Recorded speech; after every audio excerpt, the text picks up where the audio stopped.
미국의 어떤 이민교회는 교회당을 짓다가 그만 큰 싸움이 일어나서 두 개로 분열되고 말았답니다. 문제의 원인은 아주 사소한 것에서부터 시작되었습니다. 예배당 바닥의 카펫을 빨간색으로 할 것인가, 파란색으로 할 것인가의 문제였습니다. 그래서 결국 빨간 파, 파란 파로 나누어졌다고 합니다. 여러분, 교회에서 카페 색깔이 뭐 그리 중요합니까? 그건 비본질적인 문제입니다. 근데 우리는 살아가면서 이런 비본질적인 문제에 목숨을 걸고 살 때가 얼마나 많이 있습니까? 특별히 초대교회는 음식 논쟁으로 인해서 교회에 분쟁이 일어났습니다. 당시 로마나 고린도의 시장에서 판매되는 대부분의 고기가 우상에게 바쳐졌던 제물이었기 때문입니다. 그래서 어떤 성도는 먹으면 안 된다라고 주장하는 성도도 있었고, 다른 성도는 먹어도 관계없다, 그렇게 주장을 합니다. 그래서 바울 사도는 고린도전서 8장 8절에서 뭐라고 이야기하냐면, 음식은 우리를 하나님 앞에 내세우지 못하나니 우리가 먹지 않는다고 해서 더 못 사는 것도 아니고 먹는다고 해서 더 잘 사는 것도 아니다라고 말합니다. 다시 말하면 먹어도 되고 안 먹어도 된다는 이야기입니다. 특별히 우리가 읽은 오늘 본문 말씀은 신앙인의 조화로운 삶에 대해서 말씀을 하고 있습니다. 다시 말하면 교회 공동체를 건강하게 만들어가는 조언입니다.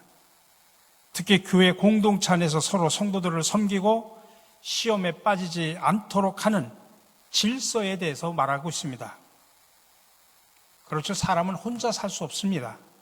모두 모여 함께 살아야 됩니다. 우리의 신앙도 교회에서 모여 함께 공동체를 이루어서 세워지게 됩니다. 근데 사실 교회 안에는 다양한 계층의 사람들이 모입니다. 나이와 환경과 생각과 수준이 다 다릅니다. 그래서 교회는 더욱더 조화가 필요합니다. 그러기 위해서는 교회 구성원들은 서로 조심하고 협력을 해야 됩니다. 그렇지 않으면 교회에서 수도 없는 갈등이 끊임없이 일어납니다. 그래서 사도 바울은 이쯤에서 교회 성도 간의 상호 윤리에 관해서 말씀을 하고 있습니다. 물론 그렇게 강조하는 데는 이유가 있었습니다. 당시 로마 교회에도 여러 계층의 사람들이 모였습니다. 유대교에서 기독교로 개종한 사람들도 있었고, 이방인이었는데 기독교로 개종한 사람들도 있었고, 또 흩어진 유대인 디아스포라들도 있었고, 타국인들도 함께 모였습니다. 그러니 자연히 생활 습관이 달랐고 많은 문제들이 발생할 수밖에 없습니다. 그래서 오늘 본문에서 사도 바울은 성도 간에 상호 간에 윤리가 필요하다라고 말하고 있습니다. 그래서 우리는 본문에서 몇 가지 윤리를 제시하는 이 사도 바울의 이야기를 듣고 오늘 우리에게도 정말 교훈으로 삼아야 될 말씀으로 들으시기 바랍니다. 첫 번째는 음식에 관한 윤리입니다. 2절에서 말합니다. 어떤 사람은 모든 것을 먹을 만한 믿음이 있고 믿음이 연약한 자는 채소만 먹느니라. 당시 로마 교회 안에는 유대인이었지만은 유대교에서 개종해서 기독교인이 된 신자들이 있었습니다. 근데 그들은 아직도 그 옛날에 가지고 있었던 유대교의 전통의 습관을 완전히 끊지를 못했습니다. 예를 들면 레위기 11장에서 말하는 정한 음식과 부정한 음식에 관한 율법을 지키고 있었습니다. 그래서 그들은 채식 위주로 식사를 합니다. 그리고 당시 이방인으로서 개종해온 성도들은 믿음이 약한 사람들이다, 이렇게 생각을 했습니다. 반면에 교회 안에 이방인으로 개종한 성도들은 율법이나 유대 전통을 전혀 몰랐습니다. 그래서 아주 음식에 대해서는 자유로웠습니다. 아무거나 다 잘 먹었습니다.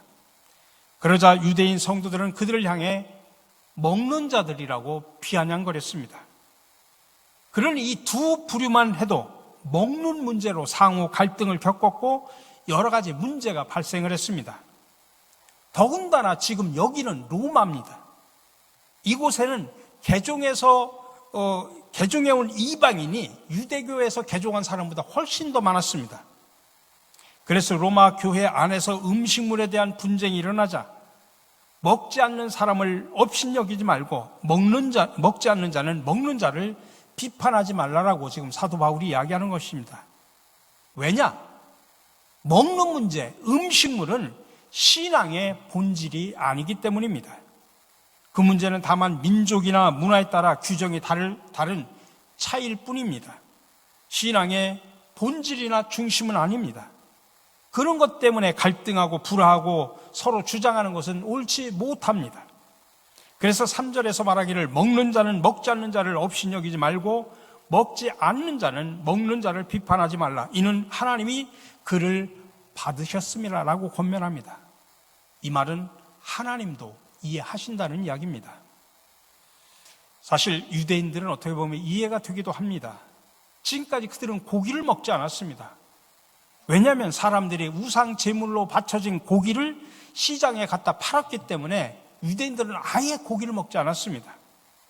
이런 모습은 그 문화를 모르는 이방인 개종자들은 도저히 이해할 수가 없었습니다. 그래서 사도 바울은 서로 먹고 먹지 않는 사람들을 비방하지 말라라고 그렇게 말씀한 것입니다. 두 번째로는 날짜와 절기에 관한 윤리입니다. 5절에서 말합니다. 어떤 사람은 이 날을 전날보다 낮게 여기고 어떤 사람은 모든 날을 같게 여기나니 각각 자기 마음으로 확정할지니라. 유대인들에게는 그들이 중요하게 여기는 날들이 있었습니다. 예를 들면 안식일이라든지 다양한 절기라든지 월삭 등입니다. 또한 개종한 이방인들도 그들 나름대로의 어떤 특정한 날이 있었을 것입니다. 그래서 서로 자기들이 지키는 날이 중요하다고 강조하다 보니까 분쟁이 발생합니다. 예를 들어 봅시다. 지금 우리나라에 와 있는 외국인 노동자들은 자기들 나라에서 지키던 중요한 날들이 아마 있을 것입니다. 그것을 우리나라 사람들이 업신여길 필요는 없습니다. 그날 그들이 의미 있게 지키면 되는 것이죠. 또 우리가 소중하게 지키는 명절이나 국경일이 있습니다. 근데 외국인들에게 그거를 너희들도 지켜라 그렇게 강요할 수는 없죠. 그렇기 때문에 그날 때문에 분쟁이 발생하고 불화하고 분열이 야기되면 안 된다고 하는 것입니다. 사도 바울 당시 로마 교회는 그런 일 때문에 분쟁이 발생했습니다. 그래서 6절에서 말합니다. 나를 중히 여기는 자도 주를 위하여 중히 여기고 먹는 자도 주를 위하여 먹으니 이는 하나님께 감사하며 먹지 않는 자도 주를 위하여 먹지 아니하며 하나님께 감사하느니라. 아마 지금 여러분이 이 두 가지 문제가 뭐 그렇게 중요하냐 그렇게 생각하는 분들도 계실 것입니다. 그러나 당시에 고린도 교회에서는 이 문제로 서로 고소까지 하는 그런 일까지 발생하기도 했습니다. 그래서 이 고기 먹는 문제와 절기에 관한 문제를 본문에서 집중적으로 이야기하는 것입니다. 고린도전서 8장, 갈라디아서 4장, 골로새서 2장 이런 데서도 막 집중적으로 다루고 있습니다. 왜 그러냐면 이 문제들이 그 시대에 정말 중요한 문제였기 때문입니다. 사도 바울 역시 다양한 지역, 다른 문화권에 가서 전도를 많이 했죠. 그러다 보니까 많은 문제들에 부딪히게 되었습니다. 근데 문제는 지금이 어느 때냐라고 하는 것입니다. 이 로마서가 쓰여진 시대는 바로 복음 시대였습니다. 이미 구약 시대가 지나가고 신약 시대, 다시 말하면 복음의 시대가 왔습니다. 그때는 구약 시대 사용하던 안식일이나 율법으로 규정해 놓았던 음식이나 특정한 날들이 이미 지나간 시대의 것들이었습니다. 그러니까 이제는 복음의 시대답게 마음이 복음의 중심인 주님께로 모아져야 합니다. 근데 문제는 율법에 매이고 음식에 매이고 절기에 매이다 보니까 성도들끼리 본질도 아닌 것을 가지고 서로 반목하고 갈등하게 됩니다. 그러므로 교회 안에 들어와 있는 성도들은 모든 생각과 기준의 초점이 예수님께 맞춰져 있어야 됩니다. 그리고 그 기준이 하나로 통일되어야 합니다. 그래야 효과 있게 질서 있는 교회 공동체를 세워갈 수가 있습니다. 오늘날도 이 문제가 자주 발생하기도 하지만 당시는 더 많았습니다. 그래서 교회 공동체를 건강하게 세워가려고 하면 서로 비판하거나 잘잘못을 따지는 일이 없어야 된다고 하는 것입니다. 특별히 그 시대는 특별히 영적인 비판이 많아서 형제를 비판하고 지적하고 판단했습니다. 그래서 사도 바울은 특별히 형제를 비판하지 말라고 강조합니다. 1절에서 믿음이 약한 자를 비판하지 말라, 3절에서는 먹는 자도 먹지 않는 자도 서로 비판하지 말라, 10절에서는 네가 어찌하여 형제를 비판하느냐, 형제를 업신여기냐. 이 10절에서 말합니다. 음식으로 말미암아 하나님의 사업을 무너지게 하지 말라. 이유는 이런 문제들은 구원이나 진리나 복음하고는 아무런 상관이 없는 것들이기 때문입니다. 어떻게 보면 사소한 문제들입니다. 이 사소한 문제들로 서로 형제들로 하여금 시험에 들게 하지 말고 교회 공동체를 허물지 말라고 이야기합니다. 자, 그러면 해결책이 뭘까요? 오늘 본문을 한마디로 표현을 한다고 하면 서로 포용하라는 것입니다. 3절에서는 먹는 자도 먹지 않는 자도 서로 비판하지 말라고 이야기합니다. 그 말은 서로 포용하고 용납하라는 것입니다. 이는 하나님이 그를 받으셨음이라고 말하고 있습니다. 이 말은 하나님이 좋게 여기신 것을 왜 성도들끼리 서로 비판하거나 업신여기냐 그 말씀입니다. 또 5절에 보니까 어떤 사람은 이 날을 전날보다 낮게 여기고 어떤 사람은 모든 날을 같게 여기나니 각각 자기 마음으로 확정할지니라. 각각 자기 마음에 확신을 가져야 된다는 이야기입니다. 당시 로마 교회 안에 여러 민족이 함께 들어와 있었습니다. 그러니 자연히 문화가 다르고 음식이나 습관이 다르다 보니까 부딪히는 것이 많을 수밖에 없었죠. 물론 유대인들은 복음 시대가 왔지만 내심 안식일에 대한 미련이 상당히 있었을 것입니다. 근데 이방 개종자들은 안식일에 대한 개념이 없습니다. 그러니 왜 갈등이 없었겠습니까? 당시에는 주일을 지켰죠. 물론 예수님도 안식일을 지켰지만은 그러나 예수님 이후에 부활 이후에는 주일을 지켰습니다. 안식 후 첫날. 그래서 한편에서는 왜 주일을 지키냐고 따졌을 것입니다. 그러니까 서로 옳다고 주장하고 상대를 비판하게 됐을 것입니다. 율법 시대가 지나고 복음의 시대가 되자 이제 안식일이 아니라 주일을 지킵니다. 주일은 안식 후 첫날 부활하신 주님을 기념하며 주님이 주인이 되는 날이기 때문에 지키게 된 것입니다. 우리가 유대인들처럼 안식일을 지키지 않고 주일을 지키는 것은 주님이 주일의 주인이시기 때문입니다. 이렇게 우리들이 신앙생활할 때 모든 기준은 다 주님께 두어야 합니다. 그래서 무엇을 판단하거나 결단하거나 선택하거나 헌신할 때 이것이 정말 주님을 위한 것인가? 거기에 초점을 맞춰야 됩니다. 만약 우리가 전통을 따지면서 안식일을 반드시 지켜야 된다라고 고집한다면 그것은 율법 신앙이고 주님과는 아무런 상관이 없는 신앙입니다. 음식도 그렇습니다. 이것을 먹어야 하는가 먹지 말아야 하는가 갈등할 때는 그것이 주님의 뜻인지를 물으시기 바랍니다. 그래서 고린도전서 10장 31절에서는 먹든지 마시든지 무엇을 하든지 다 하나님의 영광을 위하여 하라고 말하고 있습니다. 이것이 모든 성도들이 세상에 살면서 판단해야 되는 공통된 목적입니다. 이렇게 흔히 교회가 갈등하는 것들을 보면 대부분 본질적인 문제가 아니고 늘 부수적인 것 때문에 문제가 생깁니다.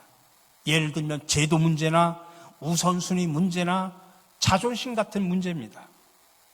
본문에 나오는 음식 문제나 또 날짜 문제도 본질의 문제가 아닙니다. 근데 그것 때문에 소송하고 갈등이 생깁니다. 그래서 본문에서 사도 바울이 중재하는 방법이 뭐냐면 헬라어로 아디아포라라고 표현합니다.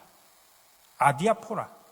성경에 디아포라라는 말이 있고 아디아포라라는 말이 있는데 디아포라라는 말은 성경에 명확하게 이것은 먹어라, 이것은 먹지 말라, 이것은 하라, 이것은 하지 말라 성경에 명쾌하게 쓰여진 것을 디아포라라고 표현합니다. 근데 성경에서 명하지도 금하지도 않은 행동들은 아디아포라라고 표현합니다. 특별히 오늘날 우리 삶 속에서 문화와 시대가 발달해가면서 성경에서 언급되지 않은 문제들이 대두가 되는데 이런 것들을 아디아포라라는 용어로 사용합니다. 예를 들어서 몇 시 예배 드릴 것인가? 우리는 보통 11시 대예배라고 그렇게 표현하죠. 근데 제가 아는 목사님 교회는 주일 대예배를 저녁 7시에 드립니다. 그럼 오전에 뭐 하냐 그랬더니 오전에는 전부 교회 학교 예배 드리고 그다음에 뭐 우리처럼 가정교회 소그룹 모임하고 그리고 주일 대예배를 저녁 7시에 드려요. 그럼 우리 교회가 맞습니까? 그 교회가 맞습니까? 이건 맞고 틀리는 문제가 아니라는 이야기예요. 또 예배 시간에 어떤 색깔의 옷을 입느냐 이렇게 중요하지 않다는 이야기예요. 제가 한번 개량 한복을 입고 여기에 섰더니 몇 분들이 그런 이야기를 했대요. 왜 목사님이 양복을 안 입고 개량 한복을 입고 단위에 서냐? 그게 중요합니까? 개량 한복을 입고 쓰면 안 되고 양복을 입고 쓰면 되고 그게 중요합니까? 예배 순서를 어떻게 해야 될 것인가? 이런 것들은 아디아포라라는 이야기입니다. 우리의 신앙과 양식과 상식으로 판단할 수 있는 겁니다. 그래서 칼빈은 우리 장로교의 개혁자인 칼빈은 뭐라고 이야기하냐면 우리의 일상 가운데 비본질적인 것 때문에 양심의 꺼리낌이나 마음의 불안을 느낄 필요가 없다고 그렇게 가르쳤습니다. 예를 들어서 성찬은 식을 하는데 어떤 포도주를 쏘고 물을 한 번 뿌릴지 두 번, 세 번 뿌릴지 그런 것들은 그 교회가 지킬 일이다라는 이야기입니다. 가끔 이렇게 외부에서 신앙생활을 하시다 오시는 교인들이 계셔요. 그분들은 그런 이야기합니다. 왜 우리 교회에서는 이렇게 했는데 왜 이 교회는 이렇게 합니까? 그 교회는 맞고 우리 교회 틀린 겁니까? 아니면 우리 교회가 맞고 그 교회는 틀린 겁니까? 아닙니다. 아디아포라. 그런 이야기입니다. 그런 것들은 본질적인 것이 아니기 때문에 거기에 얽매여서 신앙 양심의 거리낌을 느낄 필요가 없다고 하는 것입니다. 그래서 칼빈은 말하기를 이 아디아포라로부터 자유함을 얻어야 된다라고 이야기합니다. 이 세상 사람들 모두가 다 하나 되기는 쉽지 않습니다. 그럼에도 불구하고 우리 성도들은 하나가 되어야 됩니다. 그게 어떻게 가능하냐? 그 방법이 아디아포라라는 이야기입니다. 성도 개개인의 신앙의 양심에 따라 행동하라. 모든 성도들은 보면은 다 문화가 다르고 역사가 다르고 생활 습관을 다른 것을 가지고 있습니다. 또 생각과 방법이 다 다릅니다. 근데 모든 사람들은 문화가 다를지라도 교회 안에서는 예수님 중심으로 모여야 합니다. 그래야 일치가 됩니다. 그래서 오늘 본문에서 계속 반복되는 구절이 뭐냐면 주를 위하여 라는 말을 계속 반복합니다. 왜냐하면 주님을 위하는 그 기초가 주님을 위한 것이라고 하는 것이 모든 성도 간의 상호 윤리의 중심이기 때문에 그렇다는 이야기입니다. 17세기 독일 신학자 루퍼투스 멜데니우스는 유럽에 한 30년 전쟁이 일어나 피로 물들었을 때 그는 유명한 이야기를 선포했습니다. 본질적인 것엔 일치를, 비본질적인 것엔 자유를, 모든 일에는 사랑을. 근데 안타깝게도 우리는 본질적인 것은 우습게 생각하고 비본질적인 것에 목숨을 걸고 살고 모든 일에 갈등을 일으키며 살아가는 우리의 모습을 보게 됩니다. 그래서 우리는 본질과 비본질을 정확하게 구분할 수 있어야 됩니다. 비본질적인 것에는 열린 마음을 가지시기 바랍니다. 그러나 본질에는 목숨을 걸으십시오. 그러나 그 모든 뒷받침에는 그리스도의 사랑이 담겨져 있어야 됩니다. 오늘 주신 말씀을 기억하면서 오늘 본문 말씀을 제가 새번역 성경으로 다시 읽어드리겠습니다. 깊이 묵상하시기 바랍니다. 여러분은 믿음이 약한 일을 받아들이고 그의 생각을 시비거리로 삼지 마십시오. 어떤 사람은 모든 것을 다 먹을 수 있다고 생각하지만 믿음이 약한 사람은 채소만 먹습니다. 먹는 사람은 먹지 않는 사람을 업신여기지 말고 먹지 않는 사람은 먹는 사람을 비판하지 마십시오. 하나님께서는 그 사람도 받아들이셨습니다. 우리가 누구기에 남의 종을 비판합니까? 그가 서 있든지 넘어지든지 그것은 그 주인이 상관할 일입니다. 주님께서 그를 서 있게 할 수 있으시니 그는 서 있게 될 것입니다. 또 어떤 사람은 이 날이 전날보다 더 중요하다고 생각하고 또 어떤 사람은 모든 날이 다 같다고 생각합니다. 각각 자기 마음에 확신을 가져야 합니다. 어떤 날을 더 존중히 여기는 사람도 주님을 위하여 그렇게 하는 것이요, 먹는 사람도 주님을 위하여 먹으며 먹을 때 하나님께 감사를 드립니다. 그리고 먹지 않는 사람도 주님을 위하여 먹지 않으며 또한 하나님께 감사를 드립니다. 우리 가운데는 자기만을 위하여 사는 사람도 없고 또 자기만을 위하여 죽는 사람도 없습니다. 우리는 살아도 주님을 위하여 살고 죽어도 주님을 위하여 죽습니다. 그러므로 우리는 살든지 죽든지 주님의 것입니다. 그리스도께서 죽으셨다가 살아나신 것은 죽은 사람에게도 산 사람에게도 다 주님이 되시려는 것이었습니다. 그런데 어찌하여 그대는 형제나 자매를 비판합니까? 어찌하여 그대는 형제나 자매를 업신여깁니까? 우리는 모두 다 하나님의 심판대 앞에 서게 될 것입니다. 성경은 이렇게 기록되어 있습니다. 주님께서 말씀을 하신다. 내가 살아있으니 모든 무릎이 내 앞에 꿇을 것이요 모든 입이 나 하나님을 찬양할 것이다. 그러므로 우리는 각각 자기 일을 하나님께 사실대로 아뢰어야 할 것입니다. 우리가 살아가면서 또 신앙생활하면서 아름다운 공동체를 이루기 위해서 본질과 비본질을 깨닫고 분별할 수 있는 지혜를 가지고 살아가시기를 주님의 이름으로 간절히 축원합니다.